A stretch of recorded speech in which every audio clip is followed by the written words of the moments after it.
جميعا إنه هو الغفور الرحيم.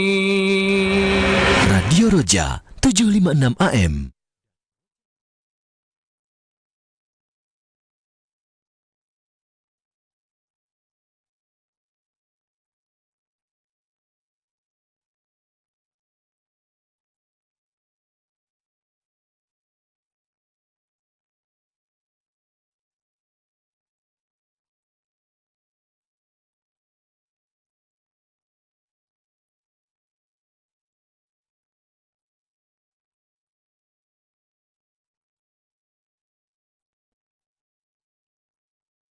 Warahmatullahi wabarakatuh. Innal hamdalillah nahmaduhu wa nasta'inuhu wa nastaghfiruh wa na'udzu billahi min shururi anfusina wa min sayyiati a'malina. Man yahdihillahu fala mudilla lahu wa man yudlil fala hadiya lahu. Asyhadu an la ilaha illallah wahdahu la syarika lahu wa asyhadu anna Muhammadan 'abduhu wa rasuluh.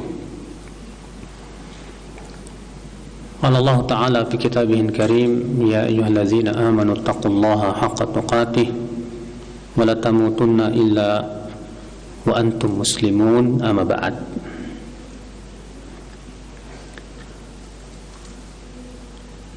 Ayuhal ikhwah, ya kita lanjutkan kajian kita yaitu kitab Mukhtasar Minhajil Qasidin. Kita masuk ke kitab Adabil Kasbi wal Ma'ash. Adab-adab dalam mencari uang, ya, mata pencaharian. Wa fadluhu wa sihhatul muamalah wa ma yata'allaqu bidzalik. Demikian pula keistimewaannya dan keabsahan dalam muamalah dengannya dan yang berhubungan dengannya. Faslun fi fadlil kasbi wal hath alaih. Kata beliau, i'lam anna Allah subhanahu wa ta'ala bilatifi hikmatihi. Ketahuilah bahwasanya Allah subhanahu wa ta'ala dengan hikmahnya yang lembut ja'ala dunya dara tasabbubin waqtisabin. Allah menjadikan dunia ini sebagai negeri untuk mencari mata pencaharian, ini untuk beramal. Taratan lil ma'ash wa taratan lil ma'ad, baik itu untuk akhirat kita ataupun untuk dunia kita. Artinya kita hidup di dunia ini, Bapak dan Ibu sekalian, adalah tujuannya memang untuk beramal, baik amal yang sifatnya dunia ataupun amal yang sifatnya apa? Akhirat. Wa nahnu nuridu adabat tijarat was-sinaat, dan kita akan menyebutkan, kata beliau, adab-adab yang berhubungan dengan bisnis, ya. Demikian pula produksi, demikian pula penghasilan-penghasilan yang lainnya, sebab-sebabnya, dan akan kami sebutkan adab-adabnya. Adapun tentang hukumnya beliau tidak akan sebutkan, Pak. Kenapa? Karena buku ini adalah buku adab, bukan buku fikih, ya. Kata beliau, qala faslun fi fadlil kasbi wal hath alaih. Pasal tentang keutamaan mencari uang dan anjuran untuknya. Qala Allah Ta'ala berfirman, wa ja'alna an-nahara ma'asha, dan kami jadikan siang itu untuk mata pencaharian kalian, artinya untuk mencari kehidupan dunia. Fadzakarahu fi ma'ridil imtinan. Di sini Allah menyebutkan sebagai pemberian kenikmatan dan mengingatkan akan kenikmatan. Allah jadikan siang itu untuk apa? Untuk menghasilkan, untuk bekerja, untuk cari duit, untuk dagang dan yang lainnya. Adapun malam Allah jadikan untuk apa, Pak? untuk istirahat. Ya. Allah juga berfirman, wa ja'alna lakum fiha ma'aish qalilan ma tashkurun. Dan kami jadikan untuk kalian ma'aish, mata pencaharian. Qalilan ma tashkurun, sedikit sekali kalian bersyukur. Faja'alaha ni'mah. Di sini Allah menjadikan bahwa mata pencaharian itu nikmat. Wa talaba syukra 'alaiha, dan Allah menyuruh untuk mensyukurinya. Ya, mensyukuri ya mata pencaharian yang telah Allah berikan kepada kita. Selama mata pencaharian itu halal, saudaraku sekalian, itu nikmat yang besar sekali. Tapi kalau mata pencaharian yang haram, itu si musibah. Iya. Wa qala ta'ala, Allah juga berfirman dalam surat Al-Baqarah ayat 198. Laisa 'alaikum junahun an tabtaghu fadlan min rabbikum. Tidak dosa bagi kalian untuk mencari karunia dari Rabb kalian, artinya rezeki. Allah mengatakan di sini ya, ketika padahal ayat ini ayat yang berhubungan dengan haji, Pak. Maka Allah Subhanahu wa taala mengatakan, enggak mengapa kalian berhaji sambil mencari apa? Nafkah, enggak apa-apa. Silakan saja. Ya. Wa fil hadithi anna Nabiy sallallahu alaihi wasallam qala, dan dalam sebuah hadis bahwa Nabi sallallahu alaihi wasallam bersabda, talabul halal jihadun, mencari yang halal itu termasuk jihad.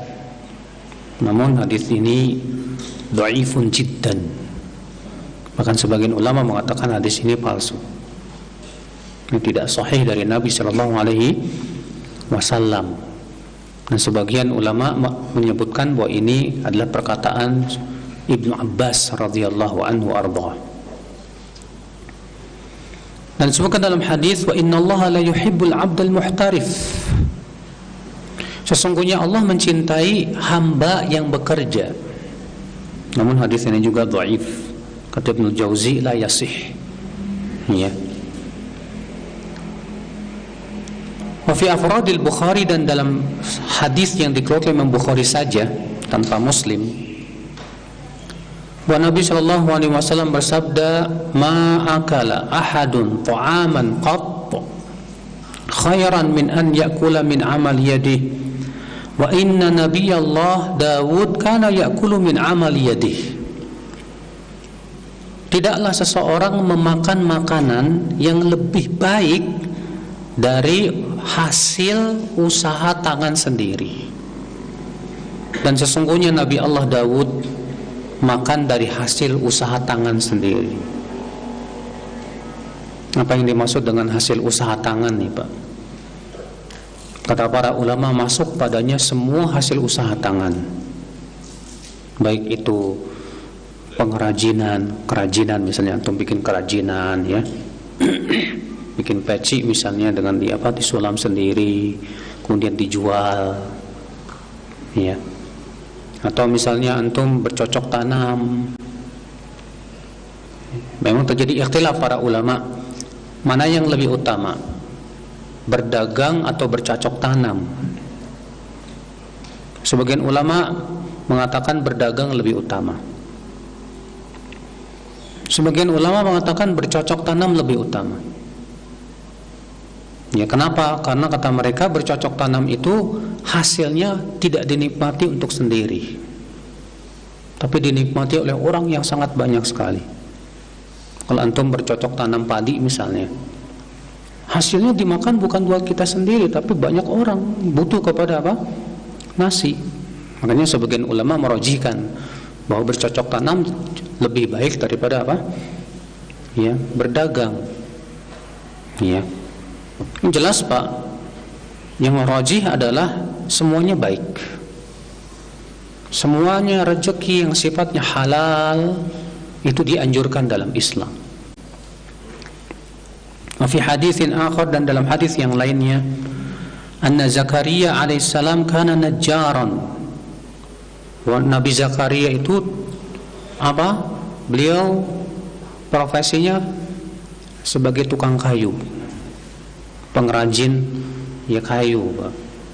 Nabi Daud sebagai apa? Beliau tukang besi. Di mana beliau ya Allah jadikan besi itu lunak dengan tangannya beliau itu. Masya Allah, akhal Islam azani Allah wa iyyakum. Maka dari itu kita berusaha ya. Seperti halnya para nabi, mereka bekerja, kita juga berusaha lah. Kita jangan punya keyakinan bahwa yang namanya bekerja itu harus kerja di kantor gitu kan. Sebagian ikhwannya punya pemahaman seakan-akan bahwa yang namanya kerja itu harus di pabrik, harus di perusahaan, harus di kantor. Enggak. Iya. Karena kan kita pengennya enak, Pak. Ada dapat jaminan kesehatan, jaminan masa tua dan yang lainnya. Kita katakan ya akhi, dahulu Nabi Daud jualan. Ya, Nabi Zakaria demikian. Dulu Rasulullah SAW juga pedagang. Maka dari itu kita juga apa yang bisa kita lakukan untuk mencari rezeki yang halal, lakukan. Ya. Nggak perlu kita punya pekerjaan tetap, yang penting tetap bekerja, Pak. Kalaupun kita nggak punya pekerjaan tetap, tapi tetap bekerja dan menghasilkan, ya alhamdulillah. Nah, jangan menyempitkan mata pencaharian hanya sebatas kerja di kantor dan yang lainnya. Tidak. Nah, sebagian orang ada yang pengangguran, Pak. Ketika ditanya, kamu kok nganggur? Iya nih, saya sudah masukin lamaran lebih dari 100 perusahaan belum diterima. Kita katakan ya akhi, ya, yang namanya kerja nggak harus di perusahaan, akhi. Antum bisa dagang rujak, dagang bakso, dagang ini, dagang itu, bismillah, tawakal 'ala Allah. Banyak kok insyaallah. Ya, kalau kita niatnya benar, insyaallah Allah bantu biiznillah. Ikhwatul Islam, kita lanjutkan. Qala Ibnu Abbas radhiyallahu anhuma, berkata Ibnu Abbas, semoga Allah meridainya, kana Adam alaihissalam harrathan wa Nuh najjaran wa Idris khayyatan wa Ibrahim wa Lut zarra'in wa Salih tajiran wa Dawud ya zarradan wa Musa wa Syuaib wa Muhammad sallallahu alaihi wasallam ru'atan. Kata Ibnu Abbas, adalah Nabi Adam dahulu harrath, petani. Ya. Dan Nabi Nuh dulu pengrajin kayu. Nabi Idris dulu apa? Penjahit. Nabi Ibrahim dan Nabi Lut zarra', bercocok tanam. Ya. Nabi Daud tukang besi, pandai besi. Nabi Musa, Nabi Syuaib dan Nabi Muhammad SAW penggembala domba. Artinya kata Ibnu Abbas, para nabi saja dahulu Masya Allah ya punya usaha, punya mata pencaharian. Wa amal athar, adapun athar, faruya anna Luqman al-Hakim qala libnih. Adapun athar, maka Luqman al-Hakim berkata kepada anaknya, ya bunai, hai anakku, ista'in bil kasbil halal. Ya, mintalah bantuan kepada Allah melalui usaha yang halal. Fa innahu maftaqara ahadun qat illa asabahu thalathu khisal. Karena kalau kamu fakir, biasanya akan ditimpa 3 perkara. Orang fakir itu ditimpa 3 perkara. Yang pertama, riqatun fi dini. Biasanya agamanya itu tipis. Karena kalau udah fakir, terkadang Masya Allah menghalalkan segala cara, udah sempit pikirannya. Ya. Wa dha'fun fi aqlih, lemah akalnya. Wa dhahabu muru'atih, hilang muru'ahnya. Wa a'zamu min hadhil khisal istighfafun nasi bih, dan yang paling besar adalah dilecehkan orang. Akan diremehkan apa? Orang. Wa qila li Ahmad bin Hanbal, Imam Ahmad bin Hanbal ditanya, Ma taqulu fi rajulin jalasa fi baitihi aw masjidih? Bagaimana pendapatmu tentang laki-laki yang kerjaannya di rumah aja, atau kerjaannya di masjid aja ibadah, nggak mau cari nafkah? Iya, buat laki-laki ya. Kalau perempuan mah memang diperintahkan oleh Allah Subhanahu wa taala untuk banyak-banyak tinggal di mana? Di rumah. Iya. Waqal, maka Imam Ahmad berkata, la a'malu syai'an hatta ya'tiyani rizqi. Maaf ya. Imam Ahmad ditanya di sini, bagaimana pendapatmu tentang seorang laki-laki yang dia cuma duduk di rumah atau cuma ibadah aja di masjid? Lalu dia berkata, saya nggak mau kerja. Kalau Allah takdirkan rezekinya datang juga bakalan datang kok. Waqala Ahmad, maka berkata Imam Ahmad, hadza rajulun jahlun. Hadza rajulun jahilal ilm. Ini orang bodoh terhadap ilmu. Ya. Amma sami'a qaulan Nabi sallallahu alaihi wasallam, innallaha ja'ala rizqi tahta dhilli rumhi. Apa ia tidak mendengar sabda Nabi sallallahu alaihi wasallam, sesungguhnya Allah menjadikan rezekiku di bawah ya kilatan di bawah tombakku. Ya. Wa qala hina dzakara at-tayr. Dan apa dia tidak mendengar sabda Nabi sallallahu alaihi wasallam ketika menyebutkan burung? Taghdu khimasan wa taruhu bitanan. Burung itu di waktu pagi pergi dalam keadaan perutnya kosong. Sore pulang dalam keadaan perutnya apa? Penuh. Artinya burung itu nggak ada yang malas gitu loh Pak. Burung itu mereka semua kerja. Padahal burung nggak punya ijazah. Burung nggak pernah belajar matematika, nggak pernah kuliah. Burung modalnya cuma cari sana, cari sini, terbang sana, terbang sini, sambil tawakal kepada Allah Subhanahu wa taala. Ternyata Allah kasih rezeki. Antum kalau punya ayam di rumah, ya. Kalau antum punya ayam di rumah, antum perhatikan deh. Itu ayam berangkat dari rumah pagi-pagi subuh-subuh udah pergi tuh Pak. Pulang sore-sore udah ngampih. Itu tombuloknya udah penuh. Padahal modalnya ayam cuman koreh, paruh, koreh sana sini udah. Masya Allah ya. Wa kana ashabu Rasulillah sallallahu alaihi wasallam yatjaruna fil barri wal bahr wa ya'maluna fi nakhlihim wal qudwah bihim. Lihat para sahabat Rasulullah sallallahu alaihi wasallam, sebagian mereka ada yang berdagang, sebagian mereka ada yang menjadi petani, ya punya ladang. Para sahabat itu tidak ada yang malas-malasan, tidak ada pengangguran, Mbak. Ya. Wa qala Abu Sulaiman Ad-Darani, laisa al-ibadatu 'indana an tasuffa qadamaika wa ghairuka yat'abu laka.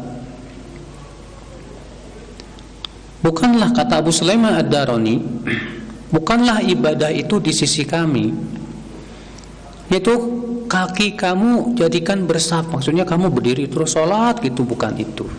Sementara orang lain capek mencari uang untuk kamu, bukan ibadah seperti itu. Artinya kita jangan sampai Pak, ya, mau jadi ahli ibadah tapi nyusahin orang lain. Kita kerjaannya cuma ibadah saja tapi mengharapkan bantuan dari orang lain. Jangan sampai seperti itu ya akhul Islam. Walakin ibda biraghifik fahrizha thumma ta'abbad. Tapi mulailah kamu untuk mencari ya makanan kamu. Ya, kemudian kamu kumpulkan makanan kamu, baru kamu beribadah, enggak masalah, silahkan. Jangan kemudian kamu menyusahkan orang lain. Enggak boleh seperti itu ya akhul Islam. Karena sebagian ya orang terkadang begitu Pak. Dia hatinya mengharapkan bantuan orang saja, pengen dibantu sama orang aja. Wallahi ya akhul Islam, seorang muslim itu tidak seperti itu akhi. Rasulullah mengajarkan muslim itu apa? Tangan di atas lebih baik daripada tangan di mana? Di bawah. Muslim itu yang dia pikirkan gimana saya bantu orang lain, bagaimana saya bermanfaat buat orang lain, bukan bagaimana saya memanfaatkan orang lain, Pak. Ya. Fa in qila qala Abu Darda zawaltu tijarah wal ibadah falam yajtami'a fakhtartu al ibadah.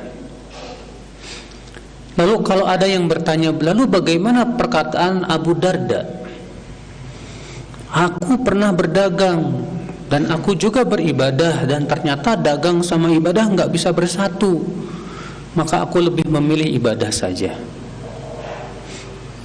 Fal jawabu, ya, maka jawaban kita adalah anna la naqul inna tijarah la turadu li dzatiha bal lil istighna 'anin nas. Kita tidak pernah berkata bahwasanya berdagang itu sebagai tujuan hidup kita, enggak.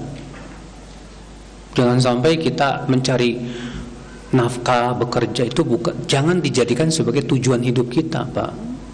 Ya. Balil istighna anin nas, namun kita cari duit, berdagang, mencari nafkah dan yang lainnya itu supaya kita tidak minta-minta kepada apa? Manusia, kata beliau. Wa igna'il a'ilah, demikian pula supaya kita mencukupi keluarga kita. Wa ifadatil fadli 'alal ikhwan, demikian pula kalau ada kelebihan kita bisa bantu teman-teman yang mereka membutuhkan bantuan. Fa amma in kana al-maqsudu nafsal mali wa jam'ahu. Tapi kalau ternyata kamu mencari nafkah itu bekerja, berbisnis dan yang lainnya, tujuan utama kamu adalah hanya sebatas untuk mengumpulkan duit. Tujuannya hanya untuk apa? Ngumpulin duit. Cuma mau pengen jadi orang kaya saja. Wa tafakhur, bahkan berbangga-bangga dengan banyaknya harta, wa nahwa dzalik dan sebagainya, fahuwa madmum, maka yang seperti ini tercela.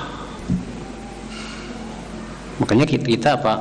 Kalau kita cari nafkah, kalau kita mau dagang, niat sebelum kita berdagang atau cari nafkah ini harus diluruskan dulu nih. Saya cari nafkah ini tujuannya apa sih? Kalau tujuannya saya pengen jadi orang kaya, biar saya bisa jalan-jalan ke sana kemari, biar saya bisa senang-senang, nah, nggak bagus. Niat seperti ini nggak bagus. Jadi gimana dong niatnya? Niatnya saya mencari nafkah ini pertama untuk menjalankan perintah Allah dan Rasulnya. Yang kedua, supaya saya tidak minta-minta ke orang. Yang ketiga, supaya saya bisa bersedekah, bantu orang-orang yang susah, membantu dakwah dan yang lainnya. Nah kayak gini, Pak. Jadi kalau kita mencari nafkah itu niatkan seperti itu. Ya.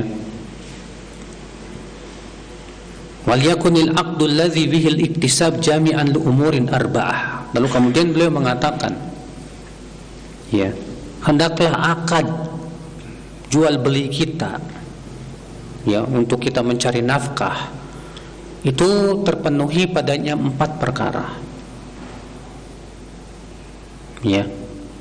Usaha kita, semua yang sifatnya usaha buat kita mencari pencaharian kita, hendaknya kata beliau terpenuhi padanya 4 perkara.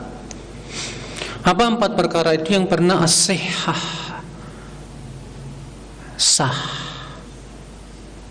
Ya. Yang kedua apa? Al-adlu, adil, tidak zalim. Yang ketiga apa? Al-ihsan, berbuat ihsan. Dan yang keempat apa? Asy-syafaqah 'ala din, yaitu mengkhawatirkan agama.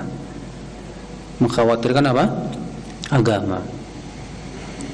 Kemudian beliau akan membahas satu persatu nih, Pak. Jadi kata beliau, ya, usaha yang kita berusaha padanya untuk mencari pekerjaan dan mencari nafkah itu harus terpenuhi pada 4 perkara tadi. Yang pertama tadi apa, Pak? Sah. Kata beliau, al-amrul awwal, pertama yaitu as-sihhah, Fa in kana al-'aqdu bai'an falahu thalathatu arkan. Kalau akad itu berupa jual beli, maka harus terpenuhi padanya 3 rukun. Kalau akad itu sifatnya jual beli, maka harus terpenuhi pada apa? Padanya 3 rukun.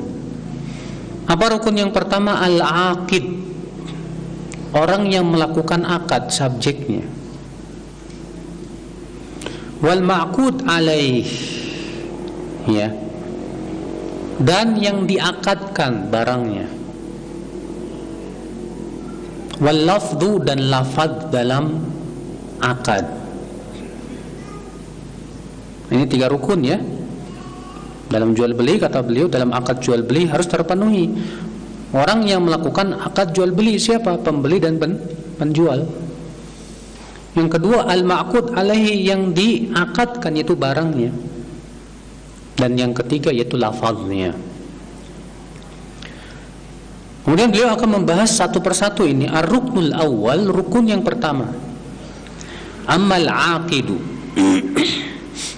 Adapun rukun yang pertama yaitu orang yang melakukan akad. Fayam bagi litajiri alla yu'amilal majnun. Orang yang berdagang jangan melayani orang gila. Ya, karena orang gila itu tidak sah akadnya, Pak.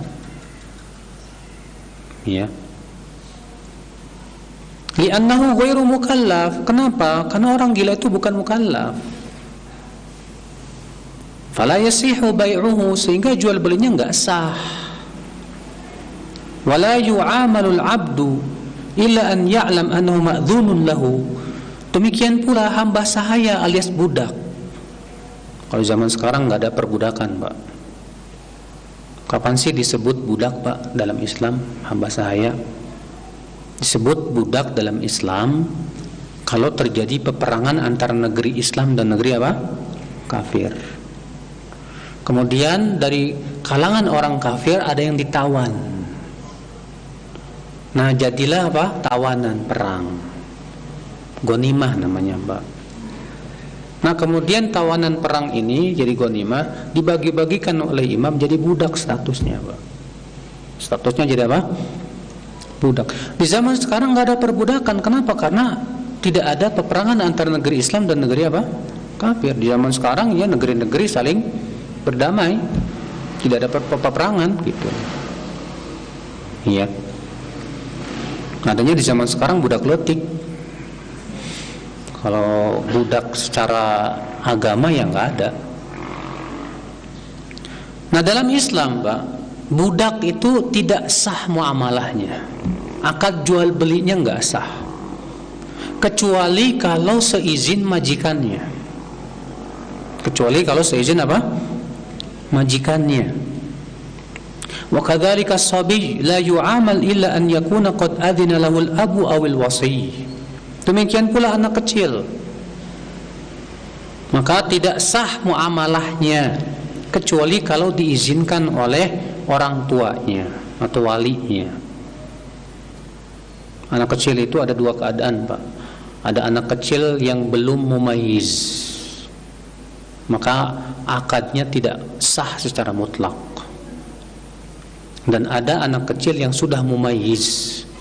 Sudah mumayyiz itu biasanya umur 7 tahun ke atas. Maka yang seperti ini sah kalau memang seizin siapa? Ya, orang tuanya atau walinya. Ya. Kata beliau, maka anak kecil kalau memang diizinkan oleh orang tuanya atau walinya, sah, boleh, muamalahnya sah akadnya.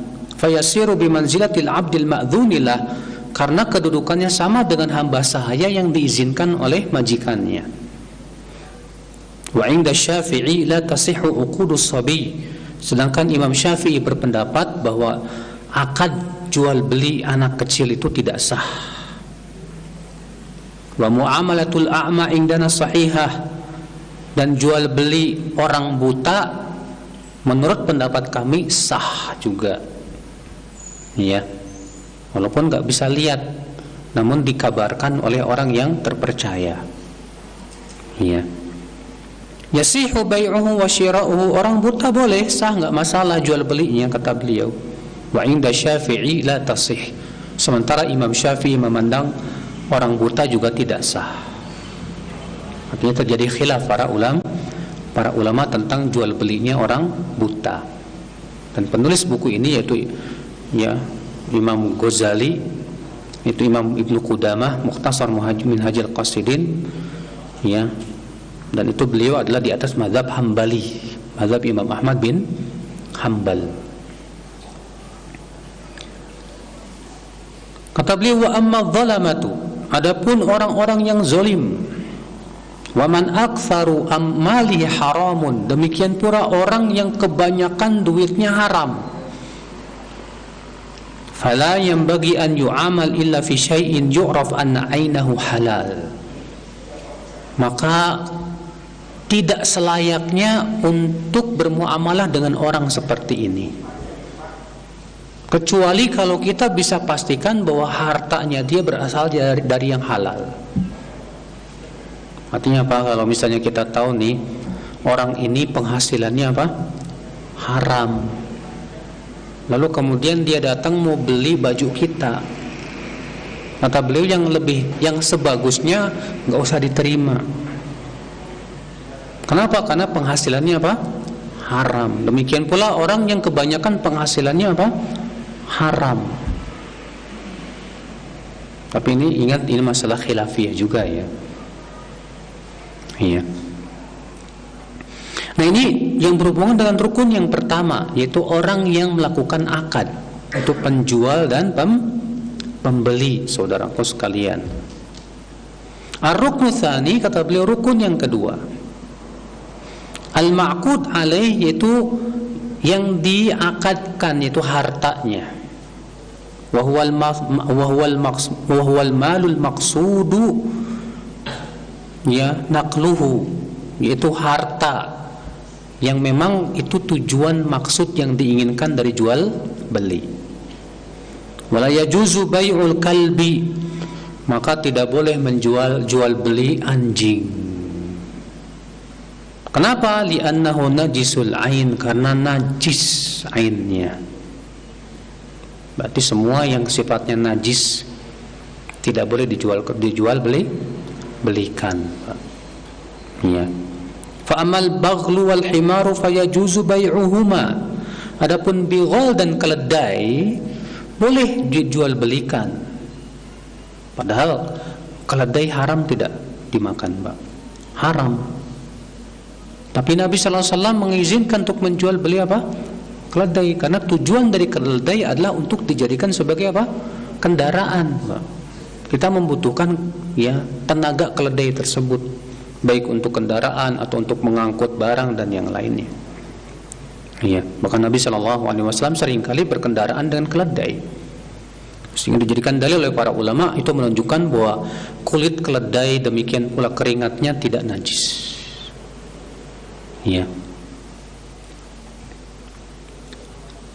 Kata beliau, sawa'un qulna innahuma tahirani aw najisani, baik atas pendapat yang mengatakan keledai itu najis ataupun keledai itu suci, karena ada dua pendapat, apakah keledai itu najis atau apa? Suci. Sebagian mengatakan keledai itu najis. Ya. Kenapa? Karena adanya hadis yang melarang untuk memakan daging keledai, dilarang oleh Nabi SAW. Sehingga kata mereka, atas dasar itu semua binatang, karena dia itu adalah binatang yang tidak halal dagingnya, berarti kotorannya najis. Sementara sebagian ulama mengatakan apa? Keledai tidak najis. Kenapa? Ya, karena Nabi SAW dan para sahabatnya sudah biasa dengan apa? Berkendaraan dengan keledai.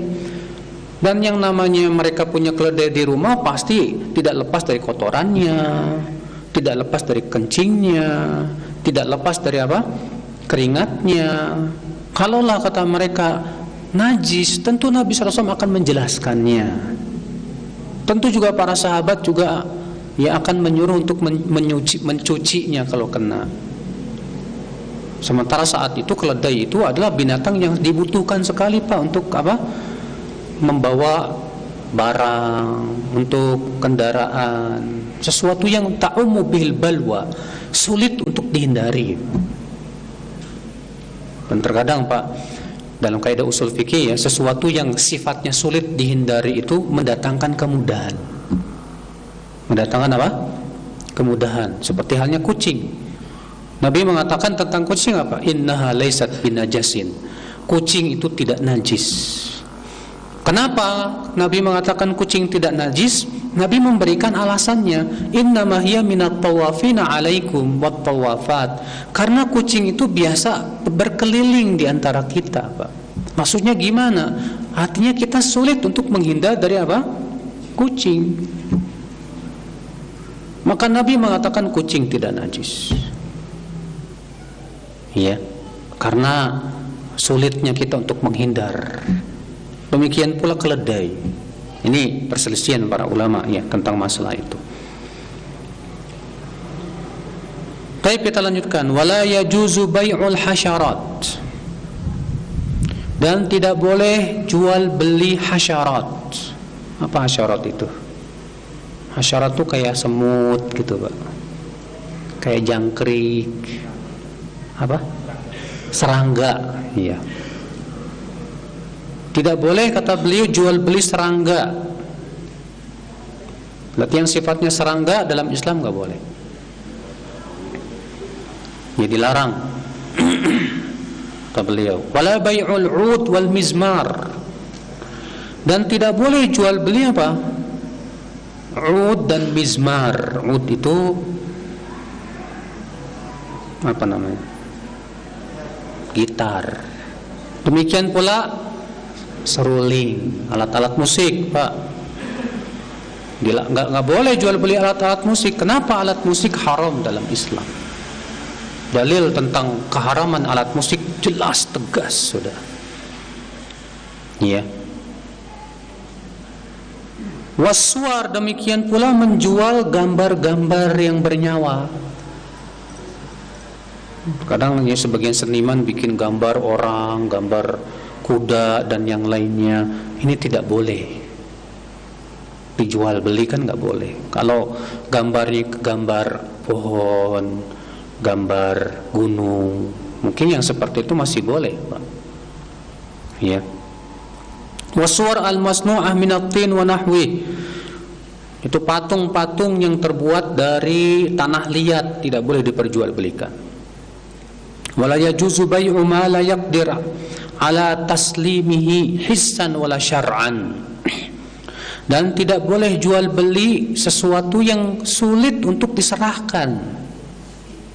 Misal antum bilang ke teman, saya mau jual burung saya, tapi burung saya lepas entah kemana, fadhal, itu mau beli, tapi cari sendiri ya. Ya nggak boleh seperti ini. Saya punya ikan hias, cuman lepas di sungai. Ya. Yang seperti ini nggak mungkin untuk diserahkan, Pak.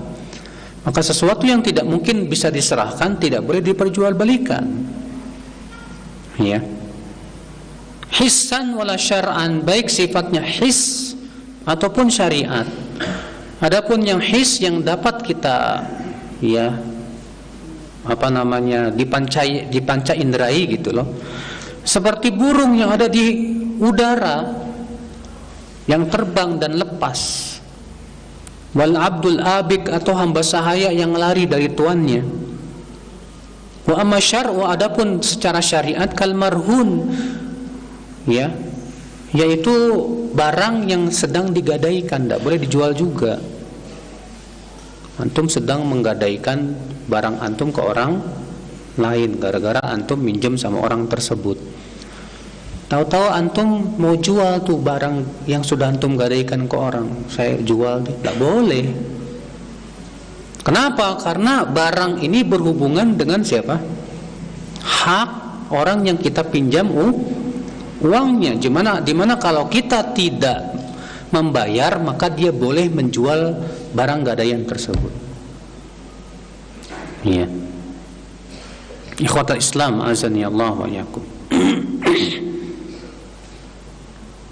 Ar-ruknu tsalits, rukun yang ketiga. Rukun yang ketiga itu al-lafdhu, lafadz. Lafadz jual beli. Wa huwal ijab wal qabul, yaitu ijab kabul. Ijab kabul dalam jual beli, Pak. Fa in taqaddama al-qabulu lil ijabi lam yasih fi ihdar riwayatain. Kalau ada qabul lebih dulu daripada ijab, belum ijab udah qabul, saya terima belum ijab, ya. Kalau ijab kan saya beli barangnya, ini belum dia bilang beli udah saya terima, Pak, ya. Sah nggak seperti ini? Qabul sebelum apa? Ijab. Maka ya, menurut salah satu riwayat Imam Ahmad, kata beliau tidak sah.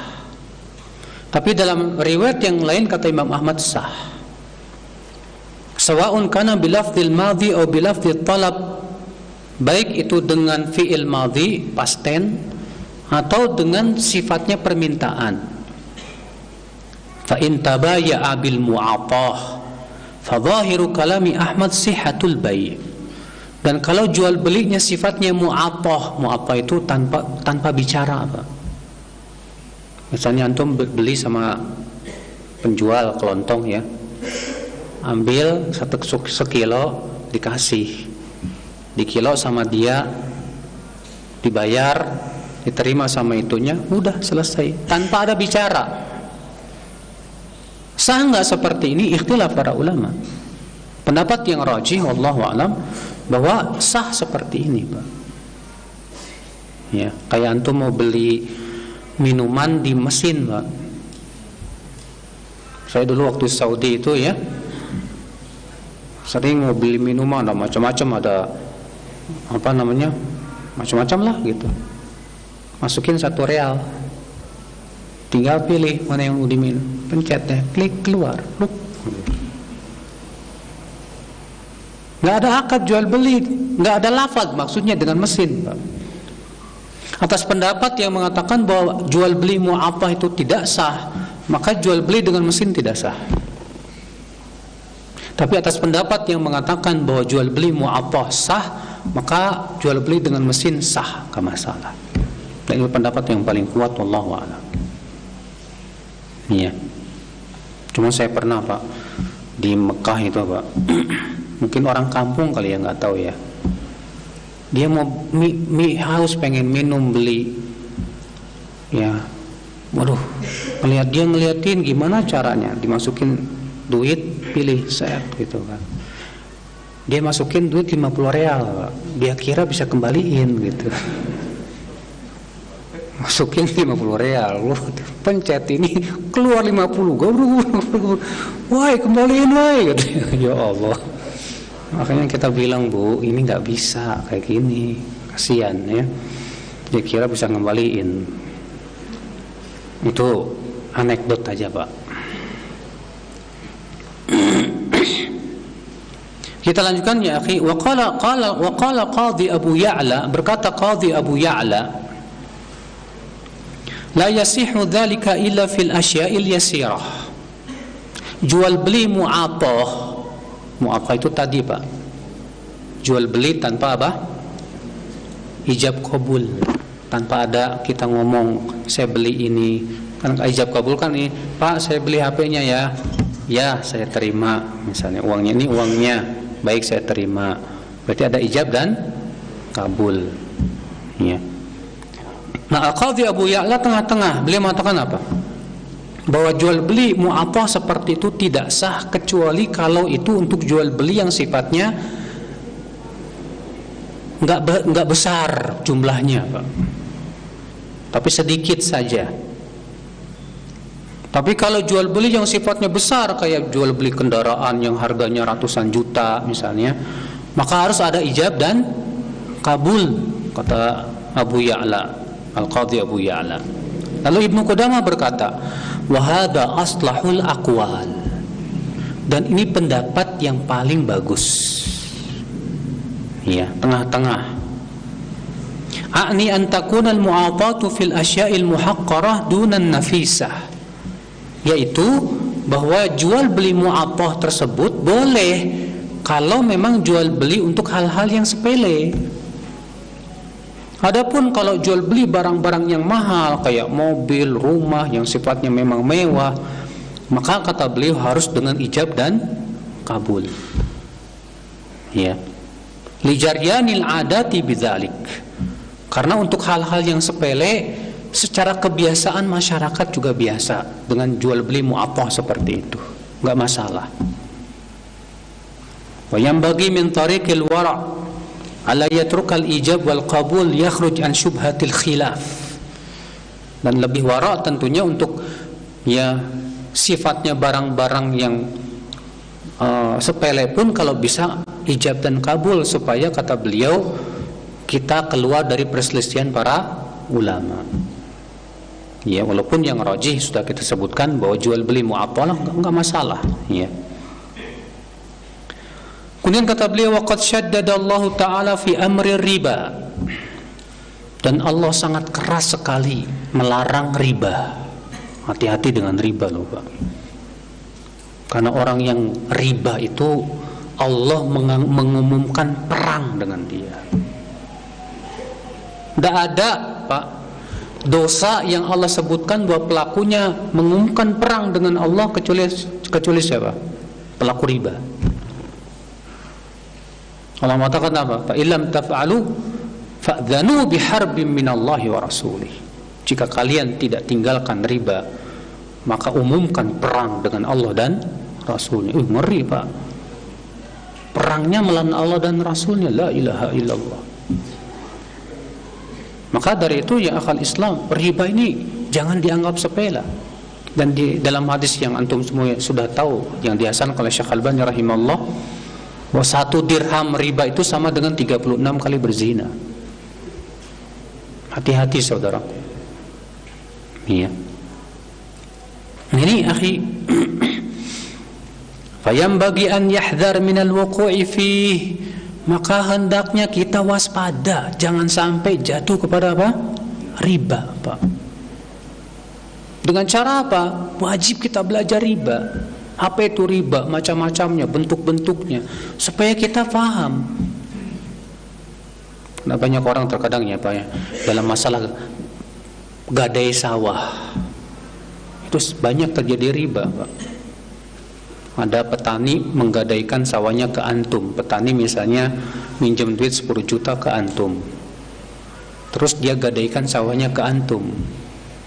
Nah terus setiap panen padinya antum ambilin. Akhirnya apa? Ketika perjanjiannya 10 juta dikembalikan setahunnya akan datang, antum sudah dapat keuntungan 10 juta plus hasil panen. Ini jelas riba kata para ulama. Iya. Dan banyak lagi warna-warni riba dalam kehidupan kita, saudaraku sekalian. Kata beliau, wahwa qisman, dan riba itu ada 2 macam. Riba al-fadl, yang pertama riba al-fadl. Riba fadl ini Pak biasanya riba dalam jual beli.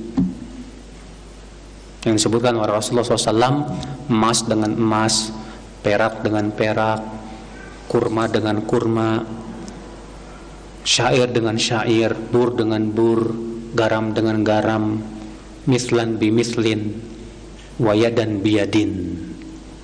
Harus satu timbangan dan harus cash waktu itu juga. Iya. Artinya kalau antum beli emas dengan dibayar emas, harus satu timbangan, tidak boleh beda timbangan. Dan harus dibayar waktu itu juga. Kalau ada kelebihan, maka pada waktu itu ini disebut dengan riba. Riba ini disebut dengan riba fadl. Riba kelebihan. Ya. Yang kedua riba nasi'ah, dan riba nasi'ah itu biasanya terjadi pada hutang piutang. Dari kata nasi'ah, nasi'ah itu artinya tempo, diundurkan. Ya. Nah ini riba nasi'ah juga banyak Pak. Ya udah saya saya utangin kamu ya, tapi harus bayar. Saya utangin sama kamu 10 juta, tapi bayarnya wajib 12 juta. Berarti 2 juta ini riba nih, Pak. Atau yang kedua, yaudah saya kasih utangi deh kamu deh ini 10 juta, tapi nanti ya dibayar 3 bulan lagi ya. Baik, 3 bulan lagi. Nanti kalau 3 bulan lagi ternyata udah selesai 3 bulan, lalu kamu bilang kepada dia, kalau kamu nggak bayar, ya, kamu harus bayar denda. Kamu harus bayar apa? Denda. Nggak apa-apa deh, saya kasih tempo lagi 3 bulan yang lagi, tapi ada tambahan. Ada apa? Tambahan. Semakin dia nggak bayar, semakin besar tuh Pak tambahannya, Pak. Ini kalau nggak salah sistem kartu kredit begini, Pak. Semakin nggak bayar, semakin tambah lagi tuh dendanya tuh. Jelas ini riba. Ribanya disebut dengan riba nasi'ah.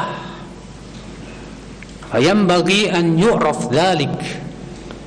Fayambaghi an ya'rifa dzalik, maka hendaknya seorang muslim mengenal ini, tahu tentang riba dan warna-warninya. Wa ma yajri fihi riba, dan apa saja yang ada, yang terjadi padanya riba, apa saja kita harus pelajari, Pak. Masalah uang misalnya, Pak. Uang termasuk barang riba tidak? Masuk.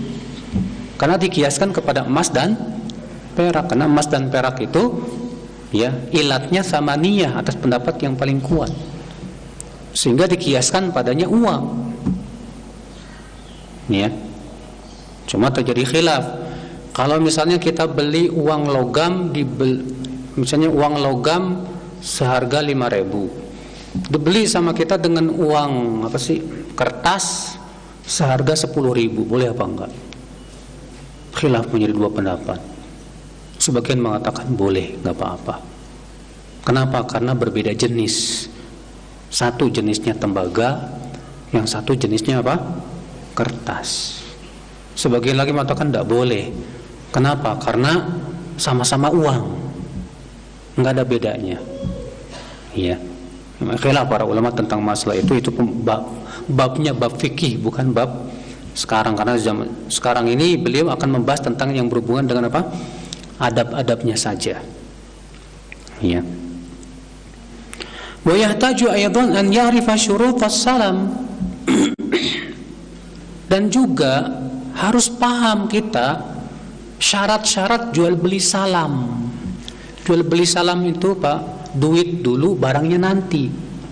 Kebalikan jual kredit ya. Kalau kredit itu barang dulu, duitnya nanti. Paham tidak? Kalau salam kebalikan, barang duit dulu, barangnya apa? Nanti. Biasanya itu berlaku untuk pemesanan barang. Ya. Nah, kita harus paham tuh syarat-syarat salam itu apa saja. Itu adanya di bab fikih ya, dalam kitab-kitab fikih. Wal ijarah, demikian pula kita harus tahu syarat-syarat apa ijarah, pinjam meminjam. Apa sewa menyewa, maaf, al ijarah itu sewa menyewa. Wal mudharabah, demikian pula apa syaratnya mudharabah, bagi hasil. Ya. Ada sebagian teman, Pak, saking nggak pahamnya mudharabah ya. Si A, dia punya teman si A ngasih modal, nih saya modali kamu untuk bikin apa? Usaha, tapi kita bagi hasil ya. Punya si B ini yang menjalankan usaha, Pak. Si ikhwan ini yang menjalankan usaha, ternyata usahanya berhasil, Pak. Besar lah. Akhirnya si B ada pikiran jahat. Gimana caranya supaya usaha ini jadi milik saya semuanya? Akhirnya dia datang ke si A. A, ini saya akan kembalikan modal kamu seluruhnya. Nih. Kemudian dia ambil usahanya tuh, tokonya, barangnya dan yang lainnya. Ini maling nih, Pak. Karena dalam Islam ya, kalau mudharabah, pemilik usaha itu adalah pemilik modal. Adapun yang melakukan usaha dia hanya sebatas bekerja sama saja. Berarti pemilik utama usaha itu adalah pemilik modal. Beda dengan musyarakah. Kalau syirkah, kalau syirkah kan dua-duanya keluar apa? Modal, sehingga menjadi milik bersama. Kalau ini enggak, yang satu punya modal 100% dari dia cuma menjalankan saja. Tahu-tahu dia mau ngambil hak alih semuanya. Ditendang itu pemilik modal, perampok.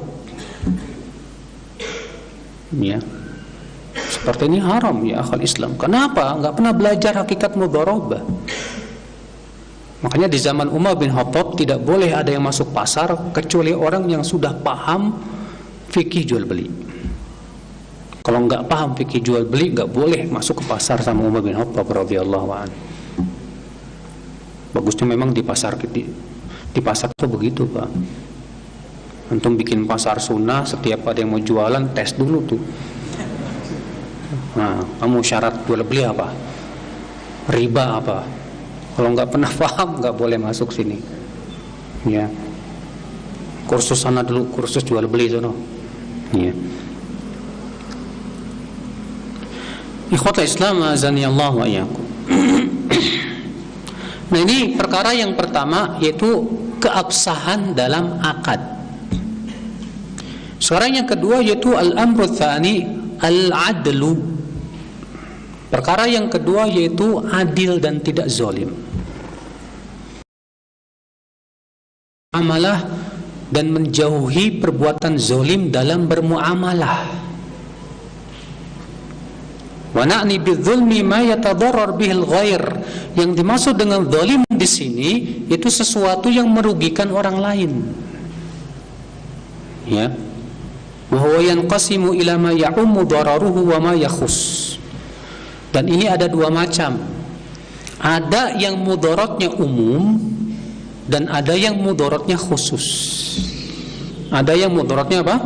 Umum dan ada yang mudaratnya khusus. Adapun yang pertama yaitu yang mudaratnya umum, apa itu? Al-ihtikar. Ihtikar itu beli barang biar di pasar jarang. Nimbun namanya, Pak. Misalnya minyak goreng nih, dibeli semuanya. Akhirnya supaya apa? Supaya ketika di pasar jarang, akhirnya apa? Mau tidak mau, kalau sudah jarang, biasanya nilainya melambung, nggak, Pak? Harganya melambung, sengaja. Nah, ketika harganya melambung, baru dijual. Hukumnya apa? Haram. Namun dikecualikan oleh para ulama, ya, untuk barang-barang yang itu bukan kebutuhan manusia. Yang diharamkan itu khusus untuk barang-barang yang sifatnya memang sangat dibutuhkan oleh manusia, kayak sembako dan yang lainnya, nggak boleh. Tapi kalau barang-barang yang sifatnya manusia tidak banyak butuh, ya, menimbul hal seperti itu silahkan saja, nggak apa-apa, karena tidak memberikan mudarat banyak kepada manusia. Ya. Ikhwatul Islam azani Allah wa iyyakum. Kata beliau, al-awwal yang mudaratnya umum yaitu al-ihtikar, yaitu menimbun barang. Wa huwa manhiyun anhu lima fihi min ghala'is si'r wa tadyiqil aqwati 'alan nas. Itu dilarang karena membuat harganya menjadi apa? Tinggi dan menyusahkan orang untuk mencari bahan-bahan pokok itu. Iya. Wasifatu, dan sifatnya an yastakthir min ibtiya'il ghalat yaminal ghala wa yatarabbas biha ziyadatal as'ar. Itu dengan cara menimbun, membeli semuanya barang-barang yang memang dibutuhkan orang itu, kemudian dia tunggu sampai apa? Ya, mahal dulu. Baru kemudian dia jual. Ya. Ini seperti ini nggak boleh, Pak. Al-qismu tsani yang kedua yaitu ma yakhussu dararuhu. Yang mudaratnya enggak sifatnya umum, tapi khusus saja. Yang mudaratnya sifatnya apa? khusus, ya. Nahwa an yuthni ala sil'ah bima laysa fiha. Contoh kata beliau, penjual memuji-muji barangnya berlebih-lebihan, padahal enggak. Ini barangnya mantep loh Pak, barangnya gini, padahal enggak. Aw yaktum ba'dha uyubiha, atau menyembunyikan sebagian aib barangnya.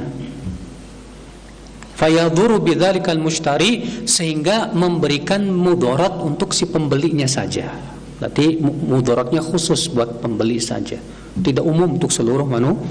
Kalau yang tadi kan memang umum untuk manusia. Maka qala Nabi sallallahu alaihi wasallam, sementara Nabi sallallahu alaihi wasallam bersabda, man ghasyana falaysa minna. Siapa yang berbuat curang kepada kami, maka bukanlah ia termasuk golongan kami, kata Rasulullah sallallahu alaihi wasallam. Hadis ini Pak, ya beliau ucapkan gara-garanya apa? Waktu itu Nabi sallallahu alaihi wasallam mendatangi orang yang menjual gandum.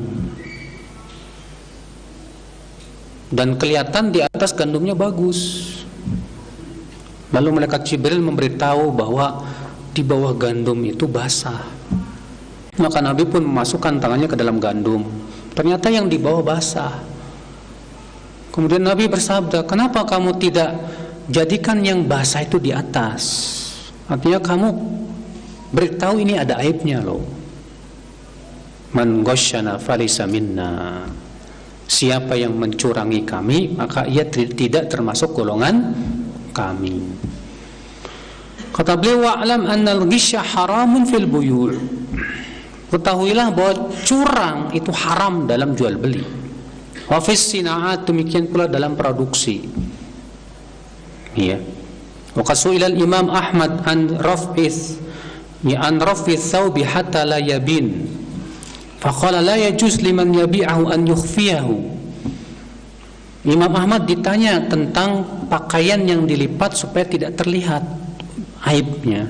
Maka Imam Ahmad mengatakan tidak boleh dijual sampai betul-betul diperlihatkan aibnya apa. Terkadang kan ada pakaian sengaja Pak disembunyikan apa? Aibnya, dilipat. Diperlihatkan dulu yang bagus nih Pak ya Pak ya. Ambil yang lain. Ini Pak yang baru aja teh. Tanpa dibuka dulu lagi. Nggak boleh, harus diperiksa dulu. Ya. Makanya kalau pembeli minta izin Pak, boleh nggak saya buka untuk saya lihat ada aib apa tidak. Si penjual nggak boleh melarang. Silakan Pak. Ini saya pernah Pak beli COD. Pas dia datang, saya bilang Pak maaf, saya mau buka dulu Pak. Oh nggak boleh Pak. Saya nggak mau kalau gitu.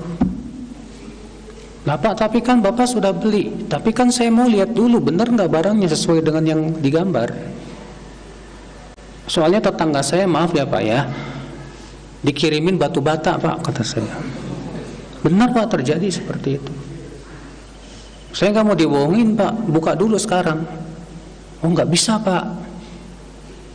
Ya suruh telepon pemiliknya. Oh baik Pak, saya telepon. Jadi gimana Pak? Saya mau dibuka. Sama pemiliknya nggak boleh Pak. Ya udah balik lagi sono. Saya nggak mau kata saya. Ya, kalau memang mau, kalau dia jujur harusnya ngapain harus melarang dibuka Pak. Kalau memang itu jelas nggak ada aibnya dan yang lainnya nggak perlu takut harusnya kan. Ini takut untuk dibuka, bahkan nggak boleh dibuka. Ini namanya kucing dalam karung. Bahaya Pak, ya, jual beli seperti itu. Walayam bagi litajir an yuhaqqiqal wazna. Dan penjual ya hendaknya dia benar-benar memperhatikan timbangan. Wala yatakhallas fi hadza hatta yurajjih idza a'ta. Dan usahakan lebihkan kalau dia memberi. Ya. Jangan sampai kurang. Wayan kusu idza akhad. Jangan sampai kemudian mengurang-urangi dalam timbangan, haram dalam Islam. Wailul lil mutaffifin. Neraka wail celaka buat mutaffifin tuh yang mengurang-urangi timbangan atau meteran. Atau terkadang jual bensin kan pakai apa? Ya. Terkadang sebagian orang yang nggak jujur gitu, Pak. Itu terkadang nggak sesuai ternyata. Ya. Kita beli misalnya 60 liter, ternyata kenyataannya cuma 50 liter misalnya. Haram kali. Jadi 10 liternya buat dia tuh ya kecurangan, jelas itu haram. Dan itu subhanallah ya akhal Islam, terkadang hal seperti ini banyak dilakukan oleh orang-orang yang tidak takut kepada Allah Subhanahu wa taala. Iya. Waqad naha 'anin najsh. Nabi juga melarang najsh. Wa huwa an yazida fi sil'ah man la yuridu shira'aha. Yaitu orang yang tidak ingin membeli, nambahin harga barang. Biasanya ini dalam jual beli lelang, Pak. Misalnya antum penjualnya nih, antum sudah kong kali kong sama teman, ente nanti tambahin ya. Ayo siapa yang berani 100.000? Temannya bilang, saya 110 Pak. Padahal dia tidak ada niat untuk beli. Dia cuma sebagai pemicu, ya betul, supaya orang bisa nambah lebih dari itu gitu loh. Maka yang seperti ini kecurangan namanya. Haram, itu namanya najis. Ya. Wa naha anit tasriyah. Nabi juga melarang tasriyah. Apa itu tasriyah? Tasriyah itu kambing atau sapi, Pak, yang susunya ditahan beberapa hari biar kelihatan gede. Sehingga si pembeli menganggap, wah ini banyak nih susunya nih. Pas sudah dibeli, sekali diperas langsung habis, nggak keluar lagi, tertipu dia. Maka Nabi SAW mengatakan, ya siapa yang tertipu seperti itu, boleh dia mengembalikan kambingnya dengan ditambah 1 sok kurma. Kenapa? Karena dia sudah mengambil susunya tadi, diganti dengan 1 sok kurma. Ya. Demikian ayol ikhwah azani Allah wa yakum. Semoga yang saya sampaikan bermanfaat dan kita buka tanya jawab. Dan insyaallah kita lanjutkan pada pertemuan yang akan datang ya, setelah Ramadan, karena bulan depan dah Ramadan. Insyaallah setelah Ramadan di bulan Mei. Ya, biasanya kalau Ramadan libur, Pak. Silakan Bapak atau Ibu ada yang mau nanya. Tapi pertanyaannya jangan susah-susah ya, Pak.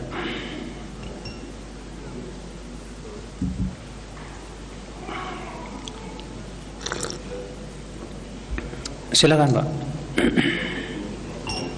Assalamualaikum warahmatullahi wabarakatuh.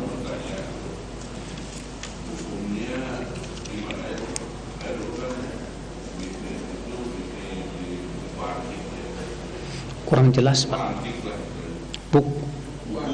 Buku antik.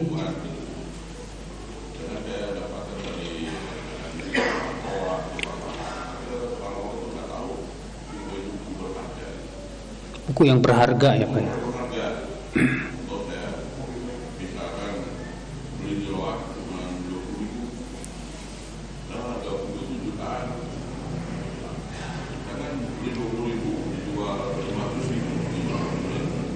Iya. Ini Pak, saya jawab dari 2 sisi ya. Sisi yang pertama, buku tersebut berbicara tentang apa? Kalau isi buku itu sesuatu yang bertabrakan dengan syariat, tidak boleh dijual. Ya. Tapi kalau isi buku tersebut memang hal-hal yang bermanfaat untuk manusia dan tidak bertabrakan dengan syariat, silahkan dijual. Berarti masuk yang kedua, tentang masalah menjual barang dengan mengambil keuntungan yang sangat besar, boleh atau tidak? Ketahuilah saudaraku, dalam Islam tidak ada dalil yang menentukan keuntungan harus berapa. Namun itu dikembalikan kepada uruf. Dikembalikan kepada apa? Uruf, kebiasaan di masyarakat. Dan Islam sangat menganjurkan untuk memberikan kemudahan. Rasulullah SAW sabda, rahimallahu imra'an samhan idza ba'a, samhan idza ishtara, wa samhan idza iqtada. Semoga Allah merahmati orang yang mudah ketika menjual, mudah ketika membeli, dan mudah ketika menagih hutang. Apa maksudnya mudah dalam menjual? Karena sebagian ulama artinya tidak memberikan keuntungan yang sangat besar sehingga menyusahkan orang. Apa maksudnya mudah dalam membeli? Tidak nawar sampai nyekik pembeli. Nah, sebagian pembeli itu Pak nawarnya nyekik Pak. Ya. Nah, kalau misalnya sebuah uruf dalam sebuah kebiasaan Pak di masyarakat, bahwa barang itu memang udah biasa ngambil keuntungan tuh sampai bisa 100 bahkan 200 bahkan sampai 500 kali lipat, dan itu sudah biasa di masyarakat Pak. Kalau memang di masyarakat sudah menjadi sebuah kebiasaan seperti itu, ya nggak masalah, nggak apa-apa, karena kaidah usul fikih mengatakan al-adatu muhakkamah, adat istiadat yang tidak bertabrakan dengan syariat itu boleh jadi hukum, nggak apa-apa, selama tidak bertabrakan dengan apa? Syariat. Maka biasanya barang-barang antik yang orang biasanya pencarinya juga sebetulnya juga jarang Pak, hanya orang-orang yang tertentu saja yang senang barang antik itu Pak. Maka yang seperti ini ya karena tidak ada dalil yang melarang tentang hal itu, ya boleh-boleh saja, silahkan. Cuman masalahnya Pak, kembali apa manfaatnya untuk hidup kita kalau bagi mereka yang membeli misalnya. Kalau misalnya buku-buku yang sifatnya bermanfaat dan sangat Masya Allah di dalam buku ini antik dalam artian ini jarang orang punya dan di situ terdapat banyak manfaatnya, oh bagus, silahkan beli aja. Apalagi ilmu itu mahal Pak. Para ulama di Saudi itu Pak berani membeli manuskrip ulama yang umurnya sudah ratusan tahun bahkan lebih dari itu, dengan uang yang sangat mahal. Berani mereka. Demi apa? Demi untuk menjaga ilmu. Mereka terkadang mendapatkan manuskrip buku ulama itu, menemukannya sampai ke Jerman, sampai ke Amerika, ya. Dan mereka harus bayar mahal demi untuk mendapatkan apa? Manuskrip itu. Itu diperbolehkan oleh para ulama, enggak masalah. Ya Allah wa'ala.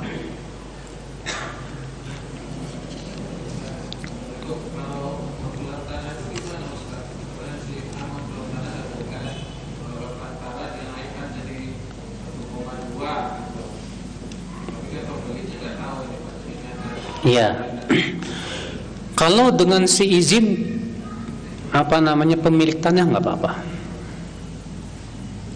Misalnya si A mau jual tanahnya, datanglah si maklar ke si A, Pak, mau saya cariin lawannya nggak? Oh ya udah nggak apa-apa, tapi buat saya sekian persen ya Pak ya.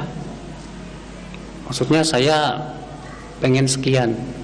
Lalu si A setuju, ya udah nggak apa-apa. Atau misalnya si A bilang, Pak, saya mau jualkan punya Bapak, tapi saya ngambil keuntungan, nggak apa-apa Pak. Silakan, nggak apa-apa. Maka kalau si penjual, si pemilik barang mengizinkan, boleh, nggak apa-apa. Ya seperti ini halal. Kenapa? Karena ini wakalah namanya Pak. Ya menjadi wakil buat siapa? Si pemilik. Ya demikian.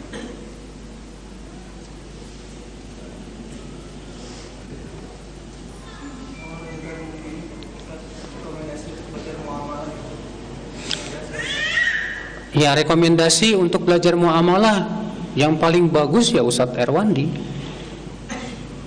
Ya, demikian pula Ustadz Amin Nurbaiz, demikian pula Ustadz Musyafa Ad-Darini, Ustadz Arifin Badri. Mereka itu Masya Allah Ya, orang-orang yang memang sangat paham tentang bab apa? Muamalah. Ini terutama muamalah yang sifatnya kontemporer. Ya. Karena mereka betul-betul mempelajarinya dan menggalinya sampai mereka bertanya kepada ahli-ahlinya, dan setelah mereka jelas pelajari baru mereka apa? Bisa menilai ini halal atau haram.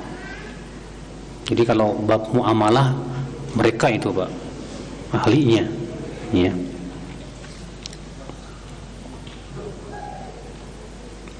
Mana dulu ini? Fadhal. Assalamualaikum warahmatullahi wabarakatuh.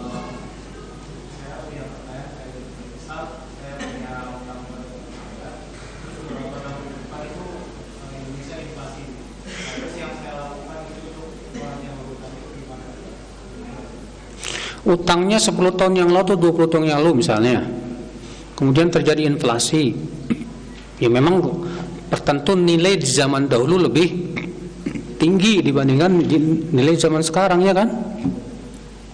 Antum utangnya berapa dulu? 1 juta. Mungkin saat di zaman sekarang 1 juta nilainya sama dengan 10 juta misalnya. Apakah dalam membayar hutang berarti saya harus bayar dengan nilai sekarang? Tidak. 1 juta bayar 1 juta walaupun beda nilai. Kenapa? Karena yang namanya hutang piutang itu akad tabarru, akad sosial, bukan akad apa? Ya, muawadhah yang sifatnya ada keuntungan.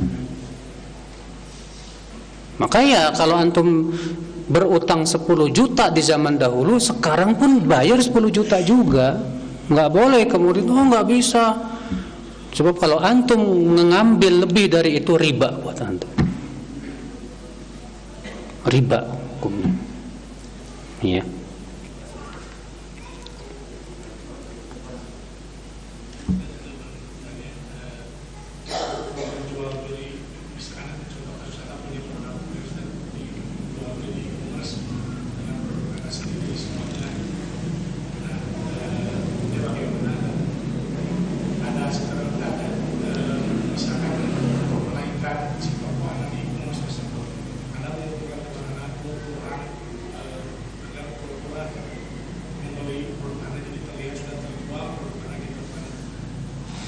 Pura-pura membeli seakan-akan sudah terjual, itu najis Pak.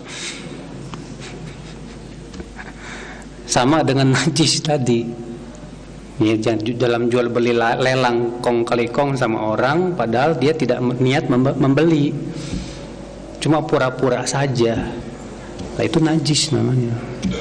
Tawakal sama Allah Pak. Ya, jangan melakukan perbuatan najis itu. Hah? Misalkan teman kita itu, kita kan jualan online, yang beliau tuh mau beli, cuman kita arahkan ke marketplace supaya kita punya ranking tinggi. Nah kan yang pada cash langsung, nah mereka itu nggak keberatan biar bantu penilaian kita di marketplace itu apa? Sebetulnya ya jual beli di marketplace sih boleh-boleh saja ya sebetulnya ya.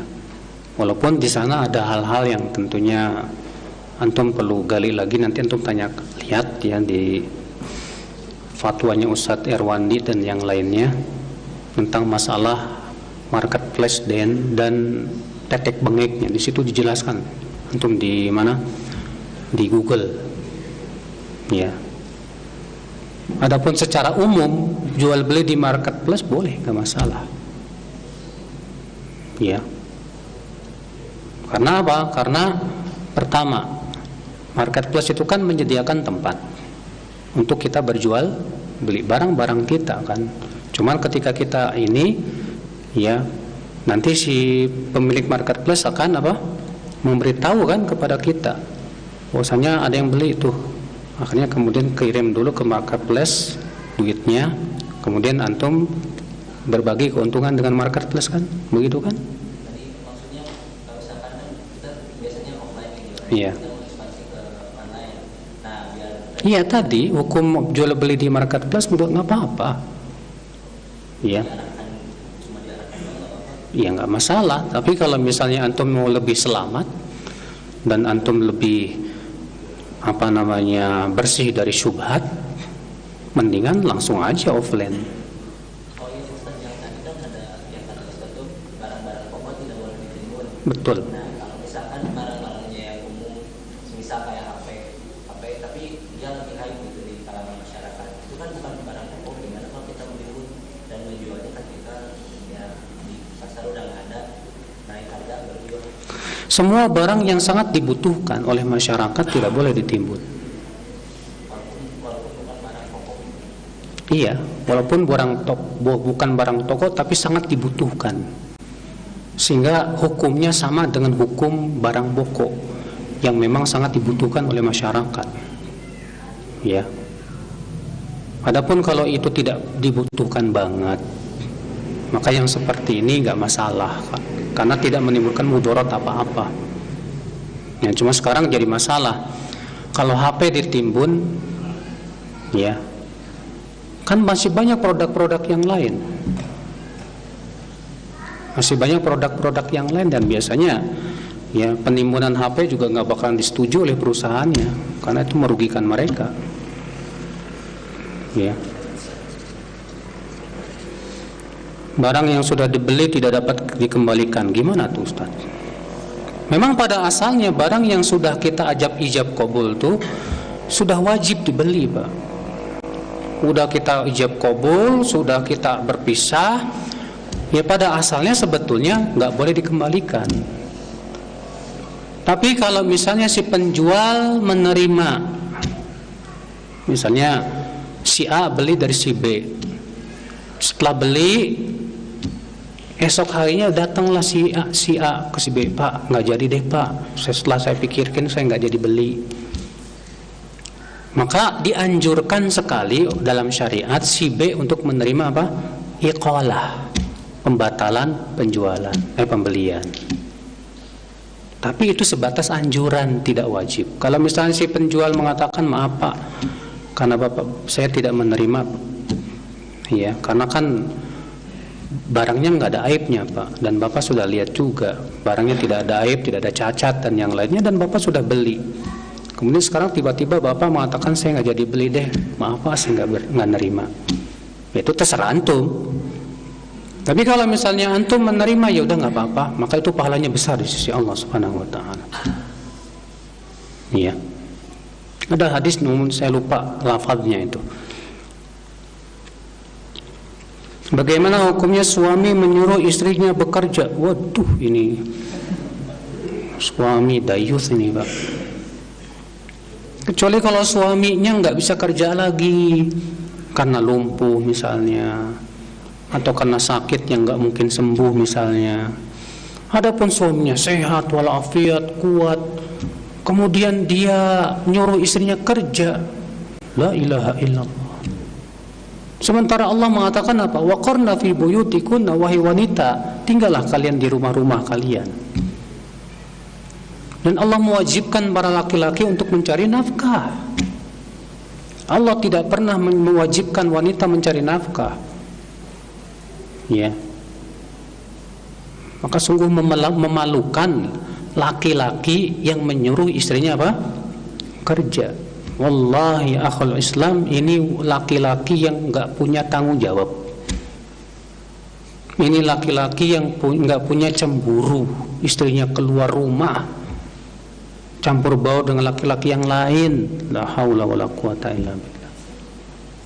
Ya, seharusnya kamu sebagai seorang suami bilang, "Mah, selama saya masih bisa kerja, kamu di rumah aja udah, tenang. Didik anak-anak." Ya. Demikian ya.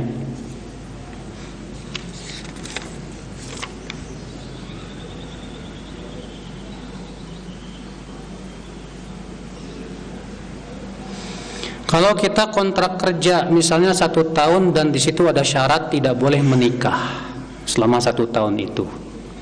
Qadarullah jodohnya datang. Apakah boleh membatalkan kontrak? Ya. Kalau memang antum takut fitnah, takut jatuh kepada zina, Maka yang seperti ini darurat namanya, Pak. Maka boleh antum bilang ke perusahaannya, Pak, maaf, karena saya khawatir jatuh kepada zina, saya minta batal kontrak, Pak. Ya, karena saya mau menikah. Tapi kalau antum tidak takut terjatuh zina, maka lebih baik antum penuhi syarat tersebut yang sudah antum tanda tangani. Kenapa? Karena Rasul bersabda, al-muslimuna ala syurutihim. Kaum muslimin itu wajib melaksanakan syarat yang sudah disetujui. Ya. Nah, selama 1 tahun di sini tidak boleh menikah. Cuma 1 tahun, tunggu aja 1 tahun. Makanya kalau antum sudah tahu kontraknya 1 tahun, jangan nyari jodoh dulu itu dalam 1 tahun itu. Ya.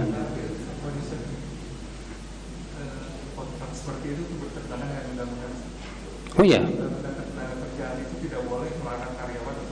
Nah, di sini ada, masya Allah. Masya Allah. Ini ada masukan dari ikhwah bahwa peraturan seperti itu tidak boleh dan bertabrakan dengan undang-undang. Nah, antum berarti bisa laporkan tuh perusahaan itu. Bisa dilaporkan itu, Pak. Ya, alhamdulillah ini ada ikhwan yang masih tahu. Kalau saya nggak tahu sih dalam dunia itu.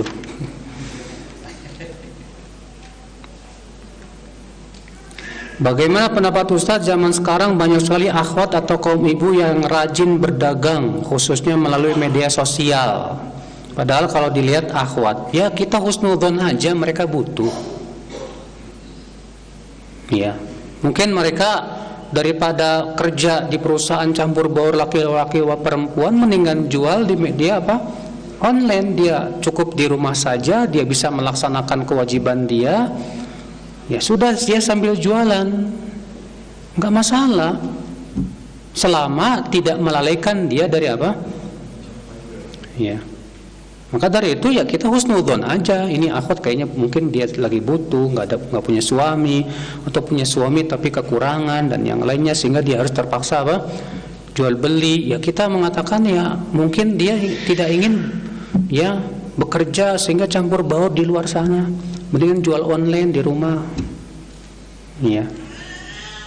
Jadi antum, yang penting antum belinya, nggak usah mikirin akhwat atau bukannya.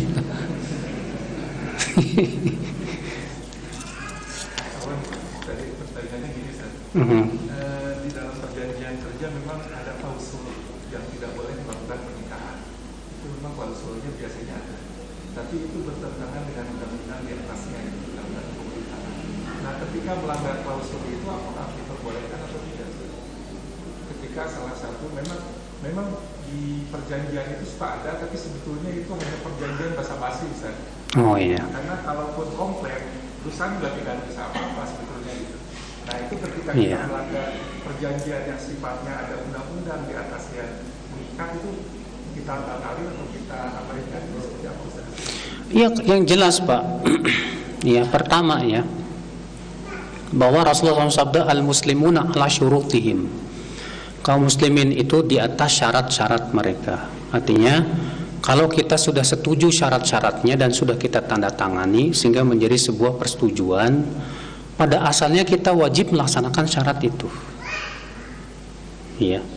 Selama itu syarat tidak memberikan mudarat kepada kita. Adapun kalau syarat itu memberikan mudarat, tidak boleh. Karena Rasulullah sabda la darara wala dirar. Dan selama syarat itu tidak bertabrakan dengan syariat. Ya.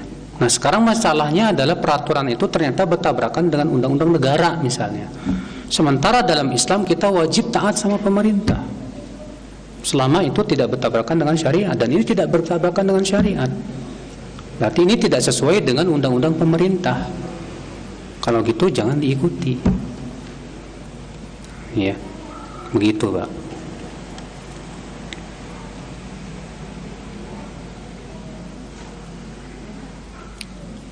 Apakah akad jual beli marketplace termasuk mu'attah? Ya, mu'attah itu, Pak.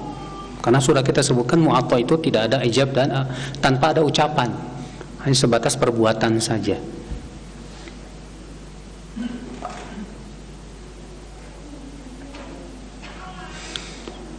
Ucapan Luqman Al-Hakim tadi, orang yang fakir itu akan kurang agamanya dan lemah akalnya, apakah ini mutlak? Tidak mutlak, Pak. Karena banyak orang fakir juga agamanya kuat, akalnya juga Masya Allah ya, karena disertai dengan keimanan kepada Allah yang sangat kuat dan ketakwaan ya. Namun biasanya orang-orang yang fakir dan sangat membutuhkan itu terkadang pendek memang akalnya, Pak. Sehingga akhirnya apa? Karena sangat butuhnya, akhirnya dia menghalalkan yang haram. Atau karena ya begitu, karena kebutuhan dia yang sangat butuh. Ya. Seringnya seperti itu. Makanya perkataan Luqman Al-Hakim ini dibawa kepada keseringan begitu. Walaupun tidak semuanya. Tidak semuanya. Tapi kalau antum mau memilih jadi orang fakir juga nggak apa-apa, silakan. Ya, asal memang antum kuat gitu loh, sabar dengan kefakiran. Tapi ana yakin tidak ada yang memilih jadi orang apa? Fakir, nggak bakalan ada insya Allah.